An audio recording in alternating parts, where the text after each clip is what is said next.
Hello there and welcome in. I just realized that I owe you another video about laptops. Yeah. So, if you remember, I have had this experiment where I was really thinking about replacing my main computer, which is a floor PC, for a laptop because one of the biggest problems that I have with a laptop, and take this as a grain of salt with the way I'm going to phrase it, is that my laptop is not really my well, it's not my main PC. That's the problem, because my main PC is the one that is capable of doing everything that I need, and my laptop is the mobile thing, right? The thing that I took to the couch or the balcony or to the coffee bar, outside, whatever, I can take it away and work on it. But the problem with working on it is that it is my second computer. So whatever customization that I do on my main computer, it's simply not automatically applied to the other one. It's not the same computer, and this is kind of getting old. So the reason why this cannot really work, I mean, I can sync files. It's not about files. It's about, for example, taking Hyperland. I have recently had a lot of indulgence in Hyperland and customize racing. Yes, that's the word. I did some racing for myself, for my own soul, and when I was kind of satisfied, then I have had the need to have a coffee with my wife on the balcony, and there was a moment when we both had our computers, and I was like, okay, that's the moment when I take my laptop, and it's not tuned as I did it yesterday because that was the other computer. So let's tune this one from scratch because I can't really have the exact same settings for the laptop and for the computer. They kind of behave differently. They have different amount of screens. Then there is a docking station, of course, and stuff like that. It just becomes a little bit of a hurdle. So, long story short, I tried to get into a laptop first or laptop only kind of workflow, and I told myself that my floor PC is going to be, how do you say it? Is going to be exported. That's not the word I wanted, but let's say exported as my gaming only PC, like a Steam OS thing only. That was my PC is perfectly good for that. It already can do everything, but I wanted to make it do this just one thing. I have long had a dream of having a real Steam console, right? Not exactly this one. This one is not really powerful enough to play all my video games, but my floor PC can. So I wanted to make it a side thing just for gaming, and my laptop for everything else. And once you take out the gaming equation of your laptop calculation, then your laptop can become a lot thinner, cheaper, lighter. Yeah, so there we go. I have installed an operating system on it, Linux, of course, which distribution doesn't really matter for this particular video. And I tuned a lot of stuff on it. I worked a couple of weeks on it. Everything was kind of going well, and then the time came when I finally wanted to prop it up as the only thing that I'm using. And first live stream, nah, everything started stuttering. I wasn't used to having a weak CPU because up to now I have used a Radeon graphics card, which doesn't really do video encoding, at least not very well. So CPU is a lot better choice. on this particular box that I have. And my CPU being as capable and potent as it is, I just threw whatever at it, and it always treated me nicely, and everything worked. All of my live streams and real time capturing and coding, everything really works. It's perfectly fine. And this is how I learned to do stuff like brute force everything on the CPU. The laptop that I picked, on the other hand, cannot really do that. I have borrowed a 10th generation Intel i5 with 4 cores, and it just can't. It really, really struggles with full HD and CPU encoding. So a friend told me, why not use Intel integrated GPU, iGPU? And I was kind of left a little bit baffled because I wasn't really thinking about doing anything with the graphics card. I'm gonna be honest, I really wasn't really thinking about it. Everything I did always was brute force, and I was like, it was a light bulb moment above my head, and I was like feeling so stupid. Of course, I can use a GPU. Let's try a GPU. So I set up my internal Intel GPU for uh, streaming, right? And what do you know? It worked. It worked for normal basic streaming needs. Full HD picture was just as fine as with CPU encoding. Nothing was really missing. Uh, Good. Thumbs up.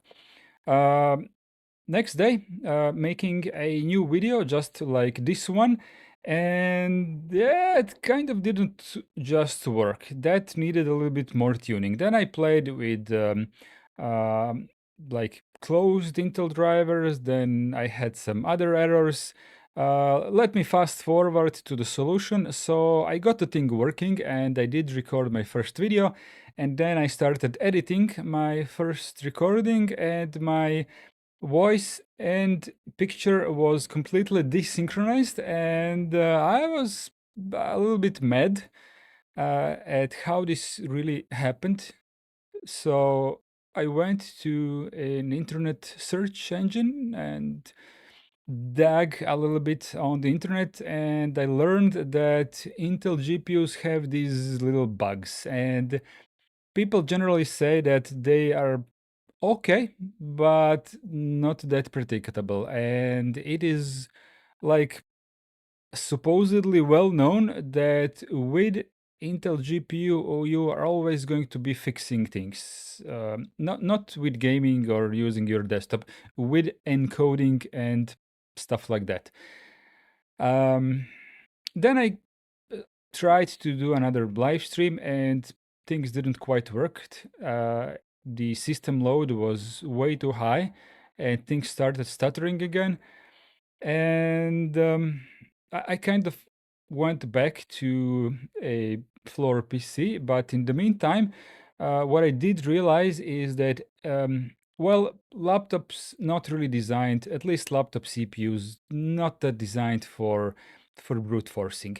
So you need I need a graphics card that can do stuff that I really need my computer to do.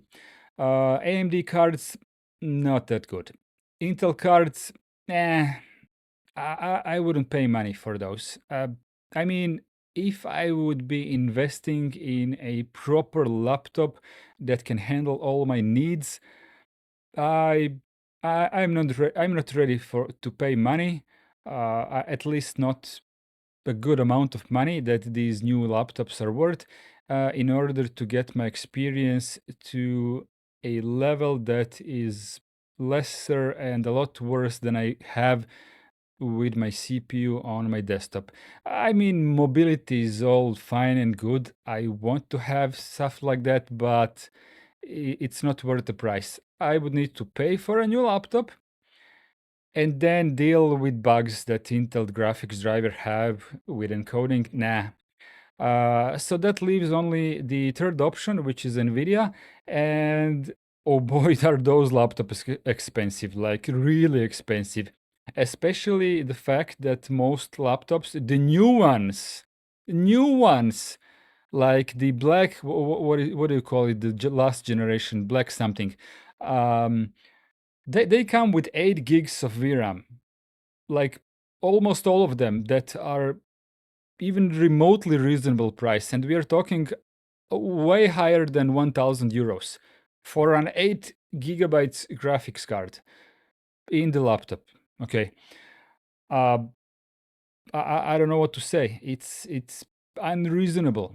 So I just left it away and told myself, okay, so apparently Nvidia based laptops with a more powerful graphics card, something like 5080 mobile, with I think it's 12 gigs of VRAM, like in 2025, such a 12 gigs graphics card for so much, thousands of euros. I mean, the world is gone crazy.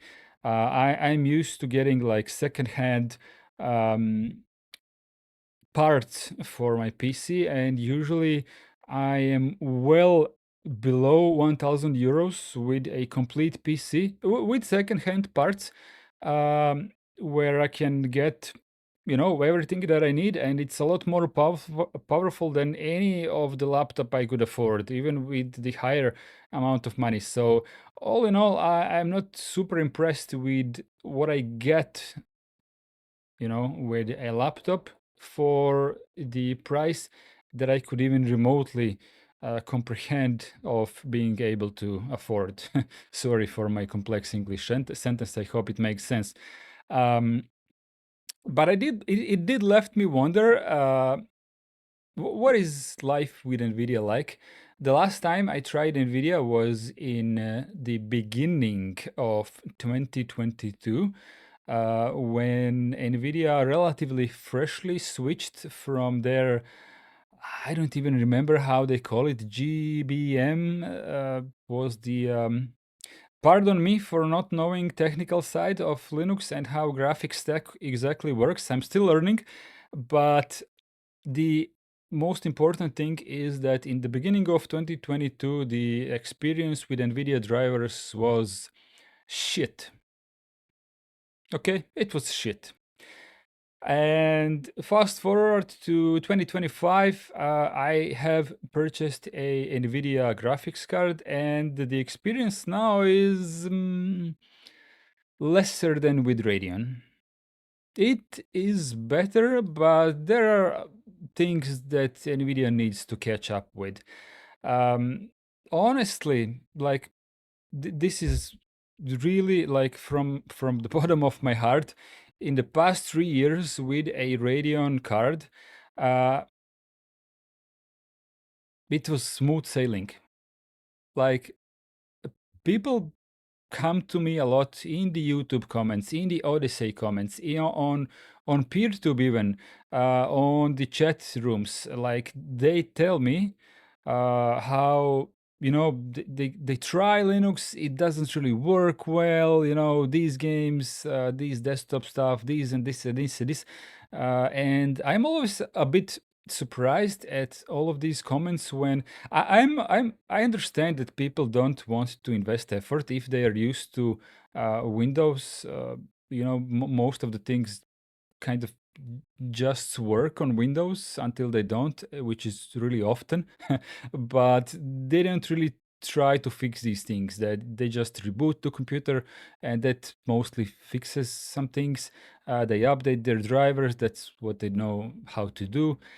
But NVIDIA is really good, well supported on Windows. And while it does have its issues, out, all in all, it's really good.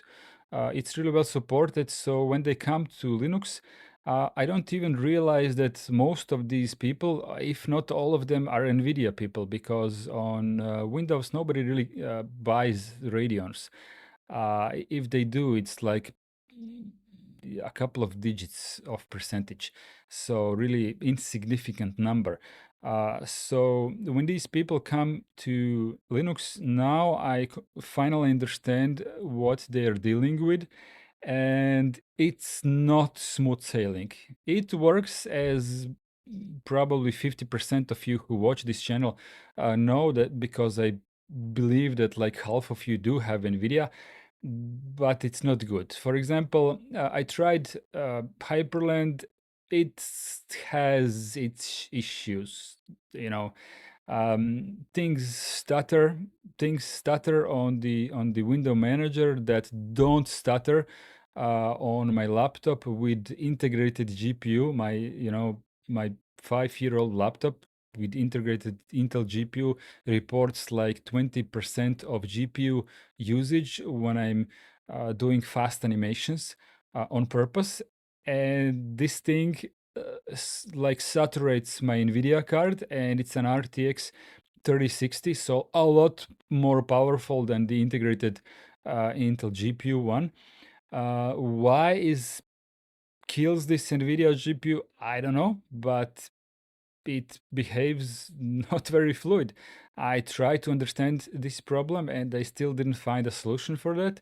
I have problems with various video games on Hyperland more than on KDE, but you could say it's a Hyperland fault.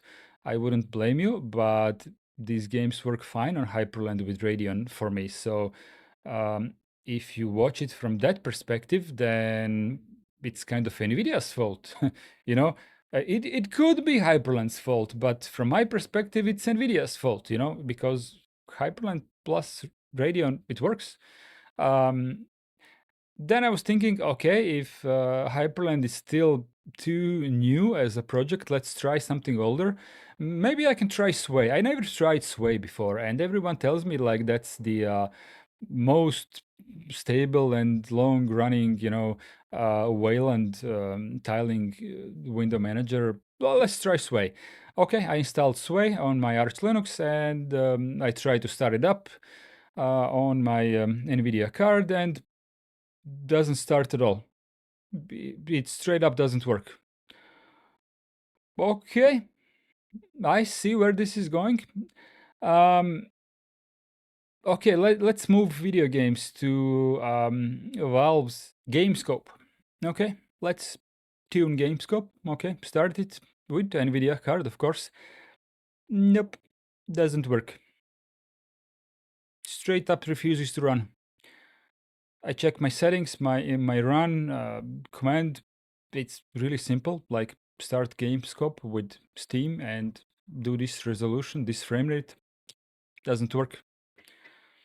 Okay, I did get one really nice thing, which I didn't have for the past couple of years with Radeon. I now have HDMI 2.1, which is really important for me because the way I use my computer is I basically have a TV. I have an 4K 120 hertz LG OLED TV. Um, Unfortunately, it only has HDMI inputs, and when I was last switching from NVIDIA to Radeon, I have had no clue that HDMI forum does not allow HDMI 2.1 in open source drivers, like HDMI forum. Okay, next time I will definitely invest into a screen that has a display port. I swear to God I will. But right now it is just not worth the investment to replace something that works awesome. It's really a good panel. It has served me really well, and it will continue to serve me really well. The biggest problem is not the refresh rate. The problem is that this particular screen only supports the ultra low latency mode in the 120 hertz mode. When I switch it to 60 hertz, then it goes out of this low latency mode into some kind of a TV mode or whatever, and I feel a really heavy mouse lag. You know how bad it is when I can feel the lag on my mouse pointer. I have grown to, you know, adjust my brain waves to this latency. Um, but having my direct drive control over my mouse pointer now, when I switched back to Nvidia, oh my God, it's so much better. Like the pointer actually follows my hand. Now, don't get me wrong, I love Radeon, I love the AMD, what they do, what they push on Linux. They can do a lot more for the free software community. I'm aware of that. But they're so ahead of NVIDIA that I really can't blame them for this one thing, which is HDMI 2.1 not working, because it's kind of out of their I'm not justifying them. I want them to find a way to deal with this problem, or I don't know, kind of try to force TV manufacturers to start implementing display ports. I don't know where this is go, but this is a whole another topic. I'm just saying that with NVIDIA and closed drivers, now I have HDMI 2.1. So I will call that as a plus for NVIDIA. Now to the topic of this video.